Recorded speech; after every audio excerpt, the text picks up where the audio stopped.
Datacracia, por Luli Radifária. Você é sempre muito bem-vindo ao nosso Datacracia. E o tema de hoje, tecnologia de guerra.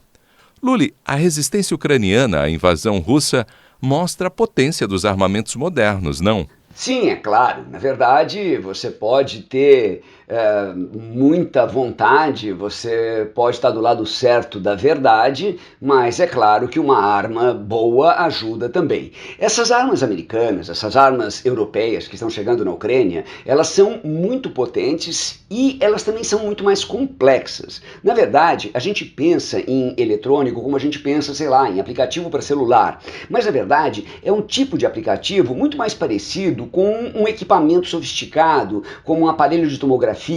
Ou seja, você precisa conhecer muito bem o aparelho para conseguir pilotá-lo bem. E no caso de uma arma de precisão, isso é essencial. Então, não adianta mandar os aviões mais potentes, porque pilotá-los é uma coisa completamente diferente hoje. Então, tem toda essa questão também. Não é simplesmente uma máquina mais moderna, mas é todo um aprendizado que precisa. O que muda na tecnologia?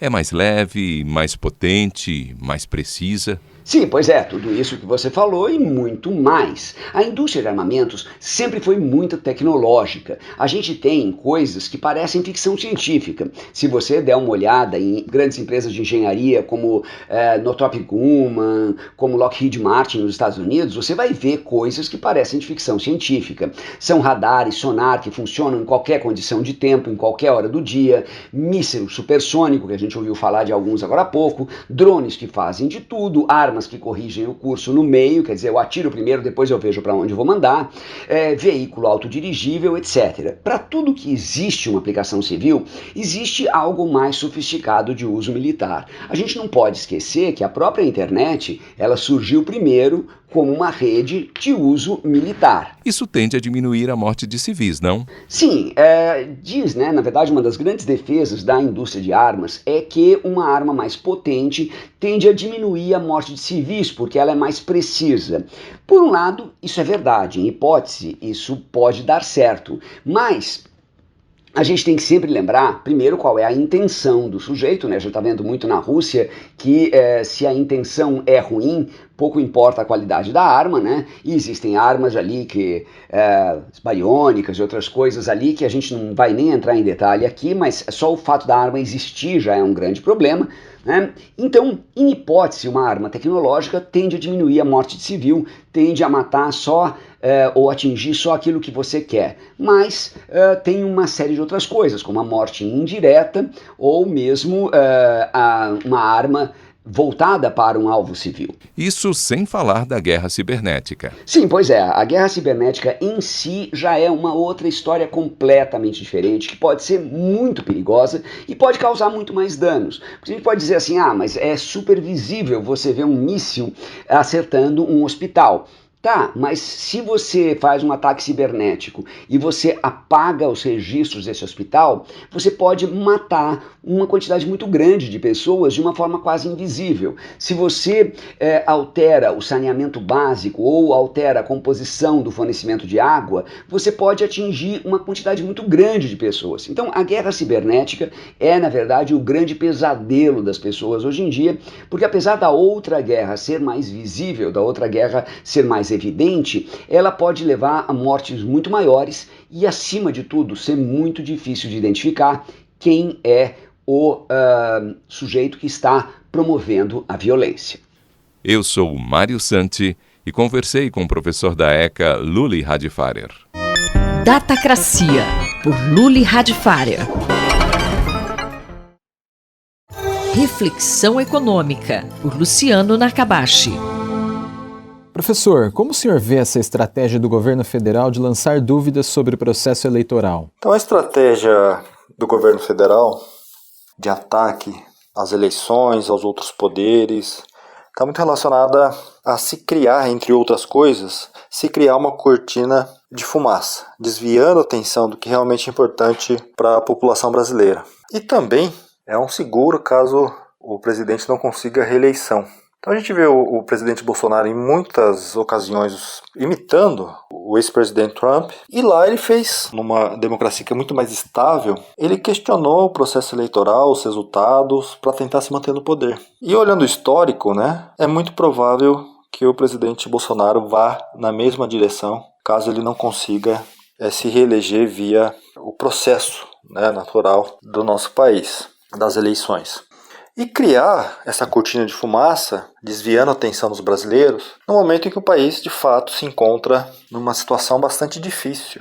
É claro que parte dos problemas vem de fora. A gente percebe aí a questão da pandemia, afetou bastante a atividade econômica, não só no Brasil, mas em vários lugares. A questão dessa invasão da Rússia na Ucrânia, né, causando instabilidade, aumentando preços.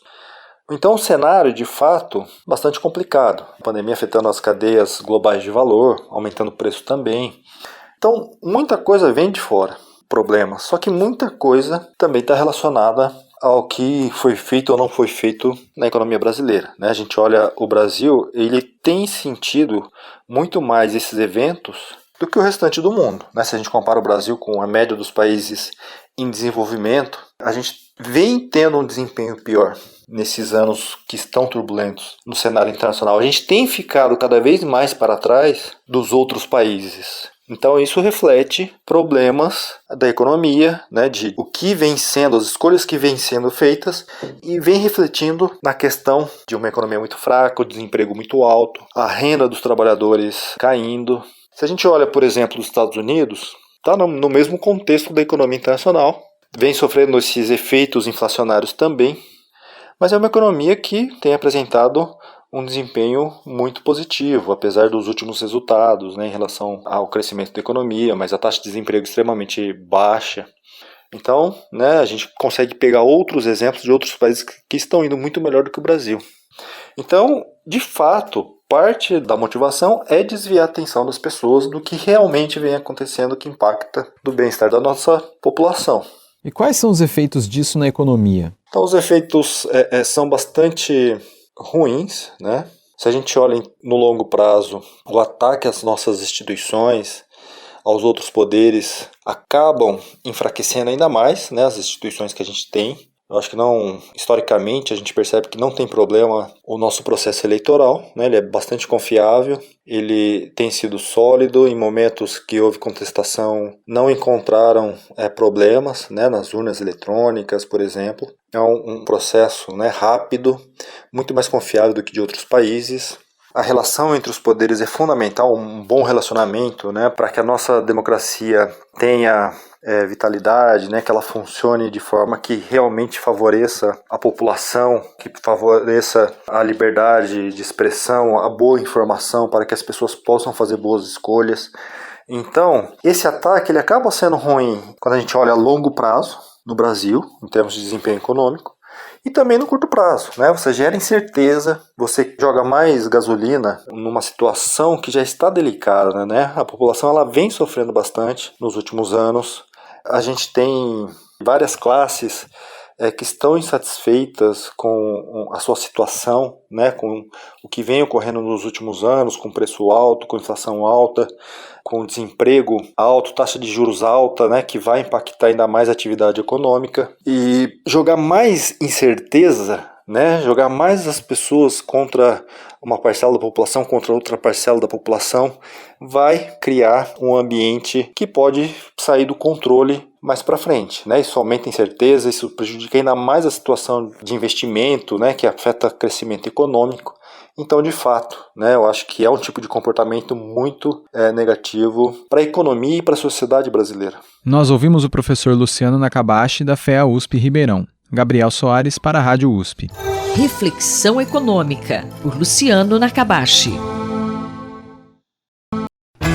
A qualidade da democracia, por José Álvaro Moisés. Professor José Álvaro Moisés, como o senhor analisa a preocupação dos especialistas ambientais com relação ao não cumprimento de vários objetivos afirmados na Conferência do Clima da ONU, que foi realizada em Glasgow no ano passado? A grande expectativa era de que a conferência debatesse e definisse o curso de ação necessário do planeta para que os efeitos das mudanças climáticas fossem contidas pelo aumento máximo de 1,5% de graus centígrados da temperatura média do planeta em comparação com o período pré-industrial.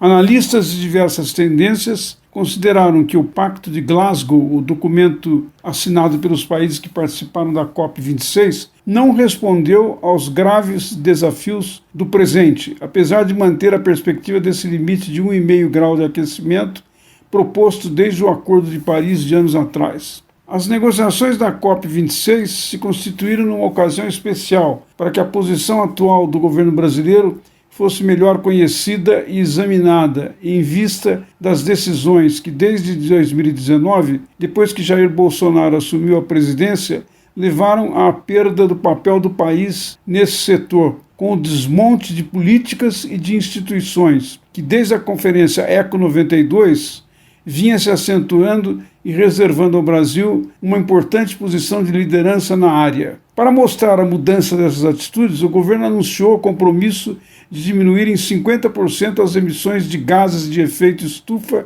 até 2030, algo praticamente igual ao que o país assumiu em 2015, embora mais significativo que o compromisso voluntário de contribuição nacionalmente determinada assinada pelo país no contexto do Acordo de Paris. Essas considerações ajudam a esclarecer os desafios da questão do meio ambiente do país. O Brasil tem sido uma das fronteiras do desmatamento mundial desde o século XVII, algo que se acentuou nos séculos XX e XXI, quando Pedro I deu o grito da independência nas margens do rio Ipiranga. A floresta e as matas cobriam boa parte do país, mas desde a emancipação política, o país perdeu florestas que cobriam mais de 20% do seu território. Essa perda começou com a Mata Atlântica, que cobria quase toda a região sul, boa parte do estado de São Paulo e metade de Minas Gerais, e subia pelo litoral até o Nordeste, região onde recebeu o nome de Zona da Mata. Essa paisagem sucumbiu aos rumos do desenvolvimento econômico do país dos últimos 200 anos. A expansão da pecuária por todo o país e das lavouras de café, cana-de-açúcar e, mais recentemente, da soja, derrubaram quase 900 mil quilômetros quadrados dessa floresta. A floresta amazônica permaneceu relativamente intacta, até bem mais recentemente. No entanto, a velocidade da destruição está sendo bem maior. Desde a década de 80 até agora, foram desmatados quase 850 mil quilômetros quadrados. A destruição dessas florestas lançou mais de 150 bilhões de toneladas de carbono na atmosfera. Isso equivale a 6% anos de emissões de toda a humanidade desde a Revolução Industrial. A responsabilidade histórica do país o coloca como o quarto maior poluidor, atrás apenas dos Estados Unidos, China e Rússia. Enquanto esses países queimaram muito carvão e petróleo, o Brasil destruiu florestas e toda a biodiversidade que elas continham. O país se tornou, assim, um grande exemplo de aceleração de desenvolvimento a partir dos anos 50 do século passado, com alto crescimento demográfico, econômico e energético. Essa aceleração deu ao país o papel de um grande polo exportador de recursos naturais, minerais, alimentos e energéticos, o que em realidade se constitui em um enorme desafio para as ações desse setor. Exemplo disso é a proposta de redução nos próximos 8 anos das emissões de gases de efeito estufa no setor de agricultura, floresta e outros usos da terra no Brasil e demais países da América Latina, considerado essencial para atingir a meta de limitar o aquecimento global a 1,5% de graus centígrados até 2030. Esse cenário mostra que o país está diante de um grande desafio na área do meio ambiente. É um tema que precisa ser cobrado definições dos candidatos à presidência da República deste ano. Muito obrigado. Muito obrigado. Eu, Gustavo Xavier, ouvi o professor José Álvaro Moisés. A qualidade da democracia, por José Álvaro Moisés.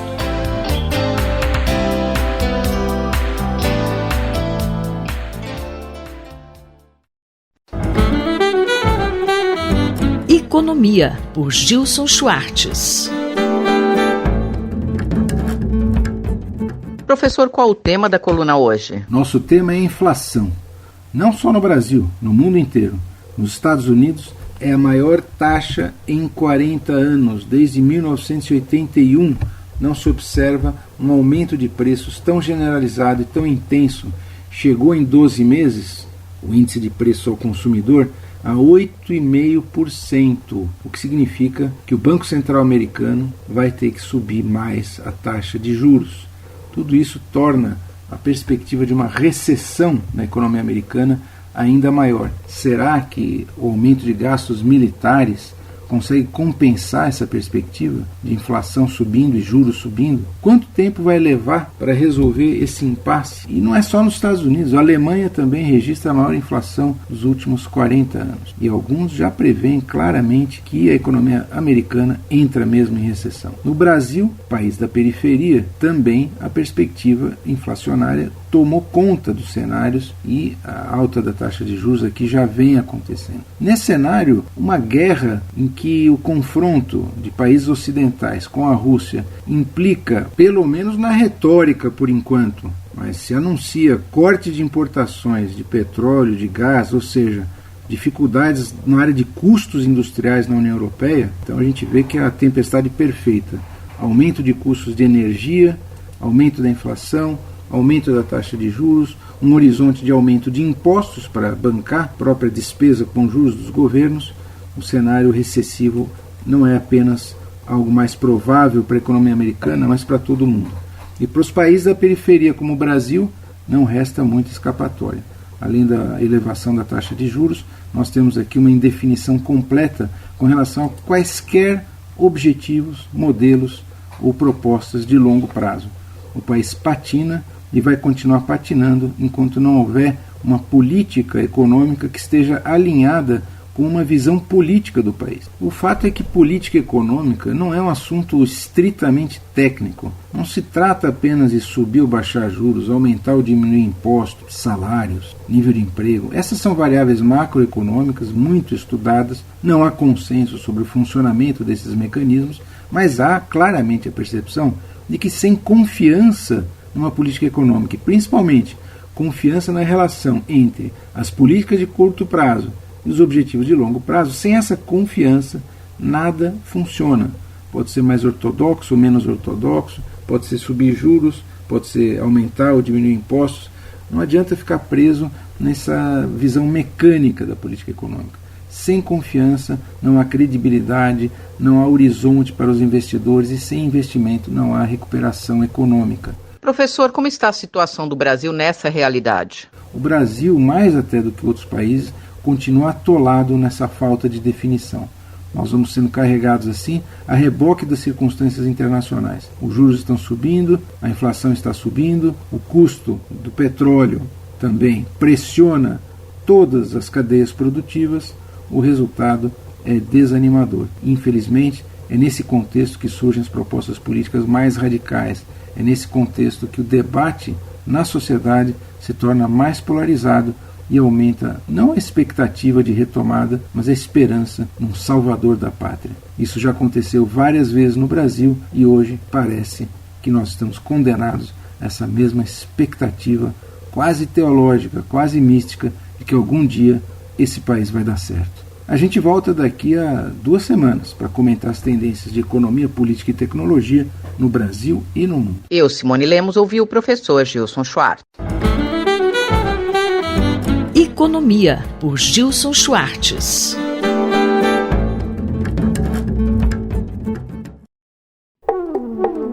Sustentáculos, por José Eli da Veiga.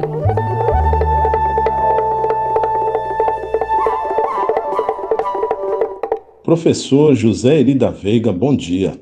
Qual será o tema de sua análise hoje em Sustentáculos? Bom dia, Quinto, bom dia a todas e a todos. Hoje, o mais importante é chamar a atenção dos ouvintes para o que está acontecendo na França, porque não é sempre que o noticiário fica tão importante.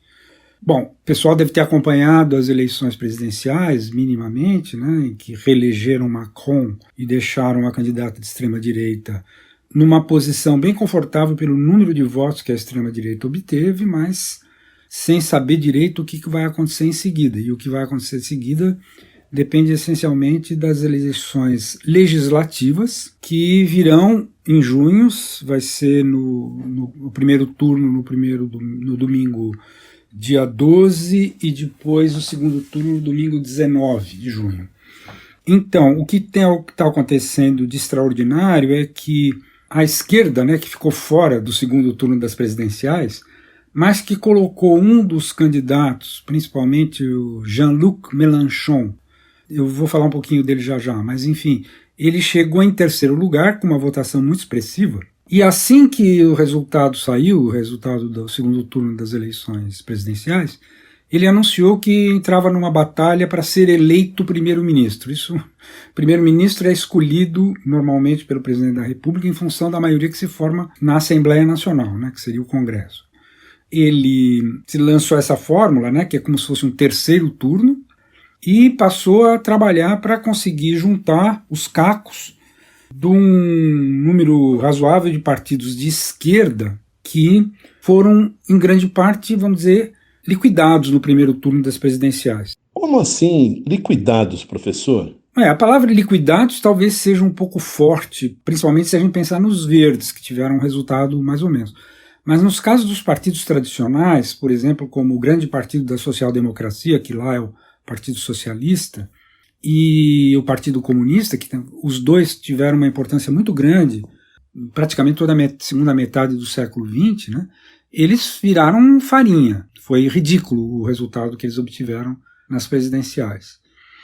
Os verdes, mais ou menos, se saíram razoavelmente bem, mas o fato é que o Mélenchon, que tinha criado um partido novo há 5 anos atrás, com o nome A França Insubmissa, ele conseguiu juntar os cacos dessa esquerda e está se lançando, agora fez um discurso belíssimo, histórico, no sábado passado, dizendo que vai ter novidades. Quer dizer, o simples fato de existir isso que eles estão chamando de ANUPS, quer dizer, a nova União Popular Ecológica e Social, o simples fato dela existir, mesmo que o resultado não corresponda ao otimismo que eles estão tendo, isso simplesmente é um fato histórico que desse jeito nunca ocorreu. Quer dizer, num primeiro turno de legislativas existia uma união tão ampla da esquerda, que evidentemente, no caso principalmente do Partido Socialista, contou com algumas dissidências, mas, enfim, há uma expectativa muito grande que essa parada seja ganha por essa nova União Popular e que o Jean-Luc Mélenchon se torne um primeiro-ministro em coabitação, como já aconteceu outras vezes, com um presidente que é mais do centro e que a dúvida é se ele vai conseguir uma bancada suficientemente grande para evitar essa possibilidade de coabitação com o candidato da esquerda. É claro que teria muito mais coisa a dizer, mas é principalmente aqui para chamar a atenção para o pessoal ficar de olho nos acontecimentos lá, e para aqueles que porventura entendam francês, vale a pena ouvir o podcast, ou melhor, um podcast de um canal de televisão que está divulgando na íntegra desse discurso, na investidura dessa nova União Popular, que é, como eu disse, um fato histórico.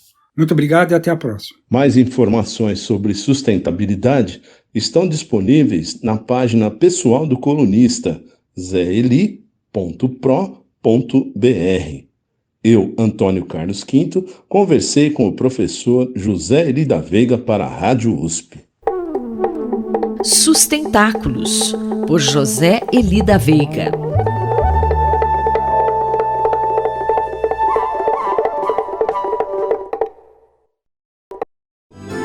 Bibliomania, por Marisa Midori. Bom dia, professora Marisa Midori. Depois de uma pausa, é muito bom estar de volta para nossas conversas sobre livros e bibliotecas. E eu já vi que hoje o tema que a senhora vai abordar é sobre a relação entre livros e fotografias. Bom dia, Cláudia. Que bom te ver, ou melhor, que bom te ouvir de novo. Bom dia, ouvintes da Rádio USP. Hoje eu apresento o livro de Muriel Pic, As Desordens da Biblioteca, que foi publicado em 2015 pela editora Relicário e lança à luz sobre uma relação muito íntima e atual entre livros e fotografias. Afinal de contas, as fotografias se multiplicam em escala exponencial em nossos celulares e, da mesma forma que tudo, absolutamente tudo se presta a ser fotografado, jamais os livros e as bibliotecas puderam ser tão expostos ao grande público como o são nos tempos atuais.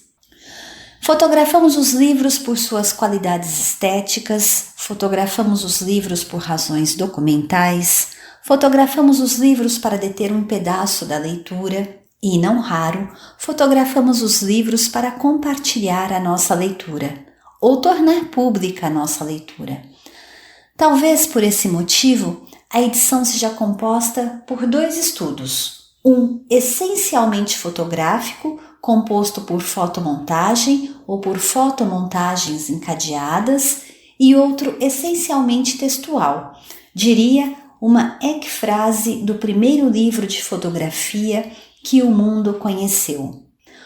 Pois o que poucos sabem, e é justamente disso que trata o segundo ensaio de Muriel Pick, é que William Henry Fox Talbot fez dos livros, se não de sua própria biblioteca, uma de suas primeiras fotografias publicadas em livro. The Nature of Pencil, editado em 1844, apresenta uma reunião de imagens e textos que testemunham, de modo eloquente, esta comunhão entre arte e ciência. Nessa mesma época, na França, Niepce e Daguerre também haviam registrado imagens através da luz, porém por processos diversos. A autora explora de forma minuciosa e, diria, muito astuciosa, as relações estreitas entre a escrita, o livro e a fotografia na trajetória intelectual de Talbot. Aprendemos que ele se dedicou à botânica e à filologia, vale saber, a áreas do conhecimento que exigem muita paciência e um notável apego aos detalhes. Ele também foi, nos tempos em que Champollion brilhava na decifração dos escritos egípcios, um brilhante assiriólogo, tendo se dedicado a decifrar manuscritos assírios gravados em tabuinhas de argila. Em 1846, publicou um livro no qual constam 3 fotografias, ou seja, aquilo que chamaríamos hoje de facsímiles de manuscritos antigos.